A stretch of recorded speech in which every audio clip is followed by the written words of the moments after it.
साथियों, आज भारतीय जनता पार्टी और उनके गुंडों ने दिल्ली सरकार के, अरविंद केजरीवाल सरकार के दिल्ली जल बोर्ड के मुख्यालय पर, जो दिल्ली में झंडेवालान में स्थित है, मुख्यालय पर हमला बोला। कई सौ भाजपा के नेता व गुंडे आज दिल्ली जल बोर्ड के मुख्यालय पर आए। उन्होंने वहां जो मेन गेट था उसे पूरी तरीके से फांद लिया, तोड़ दिया, अंदर घुसे और अंदर घुसते हुए वो सीधा दिल्ली जल बोर्ड के चेयरमैन, वाइस चेयरमैन सेल, जहां पे मेरा कार्यालय है, वहां पर आए और आकर उन्होंने पूरे रिसेप्शन एरिया से लेते हुए वाइस चेयरमैन सेल के तमाम दरवाजे, खिड़कियां, ग्लास पूरी तरीके से तोड़ दिया। पूरे ऑफिस को वैंडलाइज किया। वहां पर हमारे कंप्यूटर्स, प्रिंटर्स, गमले, सब कुछ मौजूद था, वो सारे तोड़ दिए। मुख्यमंत्री जी की तस्वीर मेरे कमरे में लगी थी, उसे तोड़ दिया। मेरे पूरे कार्यालय को वैंडलाइज कर दिया। स्टाफ को मारा, धमकाया और आप खुद मेरे कार्यालय की, दिल्ली जल बोर्ड के कार्यालय की तस्वीरें, वीडियो देख चुके हैं।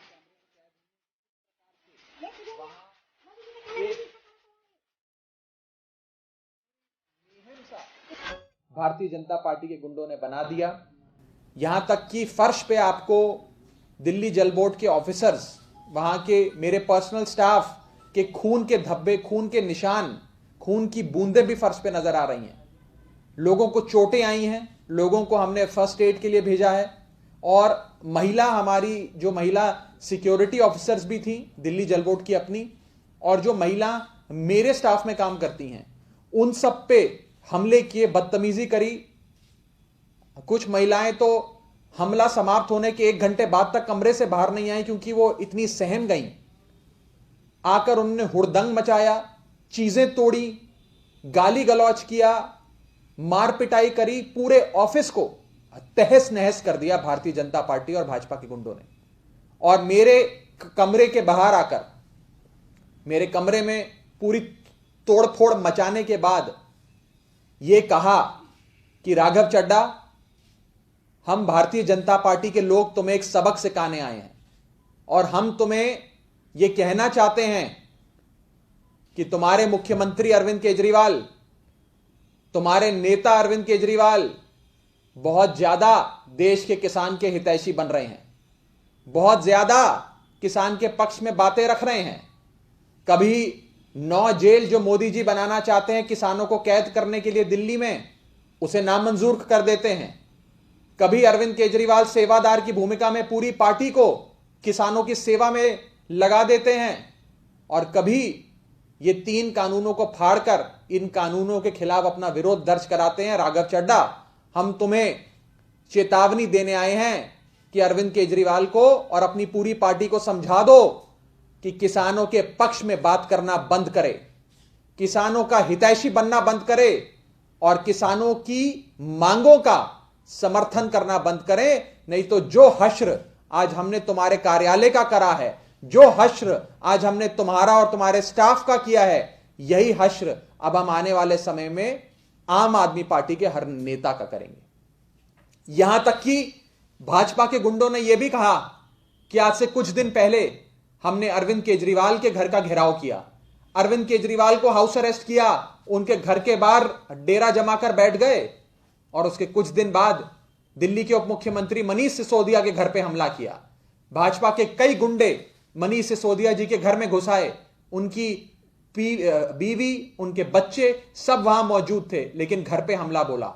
इसी प्रकार से आज हम तुम्हारे घर पे हमला बोलने आए हैं, तुम्हारे कार्यालय पे हमला बोलने आए हैं। राघव चड्ढा, अब हम तुम्हें सबक सिखाएंगे, सीख जाओ और अपने केजरीवाल को जाकर समझा देना कि किसानों का पक्ष लेना बंद करे, किसानों की सहायता करना बंद करे। उन्होंने एक और बात कही, उन्होंने कहा कि तुम लोग जैसे प्रधानमंत्री मोदी जी कह रहे हैं वैसे वैसे काम करो, नहीं तो आने वाले समय में इस प्रकार के जानलेवा हमले हम तुम लोगों पे और भी करेंगे, तुम्हारे सारे नेताओं पे करेंगे। अभी तो अरविंद केजरीवाल, मनीष सिसोदिया और राघव चड्ढा पे करे हैं, आने वाले समय में तुम सब पे ऐसे जानलेवा हमले होंगे, तुम लोग सावधान हो जाओ। आज हम तुम्हें एक वार्निंग देने आए हैं, चेतावनी देने आए हैं। इस हल्ला गुल के बाद उन्होंने कहा, मेरा नाम लेकर कहा कि राघव चड्ढा तुम सह प्रभारी बने हो अभी पंजाब के, पंजाब की ओर देख रहे हो, तुम लोग किसानों की बात कर रहे हो, तुम लोग भी संभल जाओ, ज्यादा किसानों की ओर मत देखो। और खुले तौर पे जान से मारने की धमकी दी। मैं आपको यह स्पष्ट कर देना चाहता हूं कि भारतीय जनता पार्टी के गुंडे चाहे जितना मर्जी हम पे हमला कर लें, हम लोग डरने वाले नहीं हैं, हम लोग उनकी तरह कायर नहीं हैं। इस हमले के बाद मैंने माननीय मुख्यमंत्री अरविंद केजरीवाल जी से बात करी, फोन पर उन्हें पूरी सूचना दी और मुख्यमंत्री जी ने, आम आदमी पार्टी के राष्ट्रीय संयोजक और दिल्ली के मुख्यमंत्री अरविंद केजरीवाल जी ने मुझे सिर्फ एक ही बात कही और यह कहा कि राघव, हम सब अंतिम सांस तक देश के किसान के हकों की लड़ाई लड़ेंगे, हम लोग अंतिम सांस तक देश के किसान के साथ खड़े रहेंगे, हम लोग अंतिम सांस तक ये 3 काले कानूनों का विरोध करेंगे। ये साफ तौर पे मुख्यमंत्री जी ने मुझे कहा, जो मैं आज आप सबके सामने रखना चाहता हूं।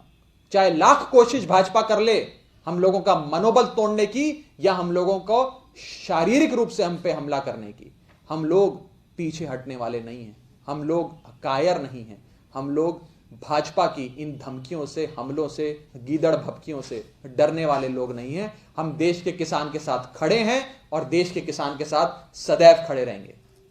साफ तौर पे 3 चीजों का जिक्र आज भाजपा के गुंडों ने जब हमला किया तो हम पे किया।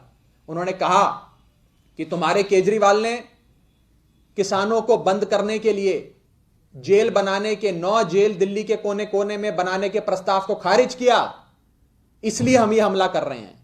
तुम्हारे केजरीवाल ने पूरी पार्टी को, पूरे विधायकों को, मंत्रियों को, सांसदों को, कार्यकर्ताओं को सिंगू बॉर्डर पर देश के किसान की सेवा करने के लिए उतार दिया है। किसान के बड़े हितैषी बनते हो तुम लोग, इसलिए आज हम तुम पे हमला कर रहे हैं। और उन्होंने साफ तौर पे यह कहा कि तुम्हारे केजरीवाल ने ये 3 काले कानून फाड़कर मोदी जी का अपमान किया है, इसलिए हम तुम पे हमला कर रहे हैं। यह साफ तौर पे आज भाजपा के गुंडों ने हमें कहा और देश के किसान का पक्ष ना ले, देश के किसान की सहायता ना करें और देश के किसान के हक की लड़ाई ना लड़ें, इसलिए आज ये चेतावनी देने आए थे और ये जानलेवा हमला भाजपा के गुंडों ने किया है। मैं साफ तौर पे कहना चाहता हूं कि भाजपा के लोग हमारी हत्या भी करा सकते हैं, हम में से किसी की हत्या भी करा सकते हैं, लेकिन जैसा कि अरविंद केजरीवाल जी ने कहा, हम अंतिम सांस तक देश के किसान के लिए लड़ाई लड़ते रहेंगे। हमारी आखिरी सांस तक हमारे शरीर से, हमारे मन से, हर प्रकार से हम केवल देश के किसान के हक की लड़ाई लड़ेंगे और भारतीय जनता पार्टी के इन हमलों से डरने वाले हम नहीं हैं। मैं भाजपा के गुंडों को, भाजपा के नेताओं को कहना चाहता हूं, कान खोलकर भाजपा सुन ले।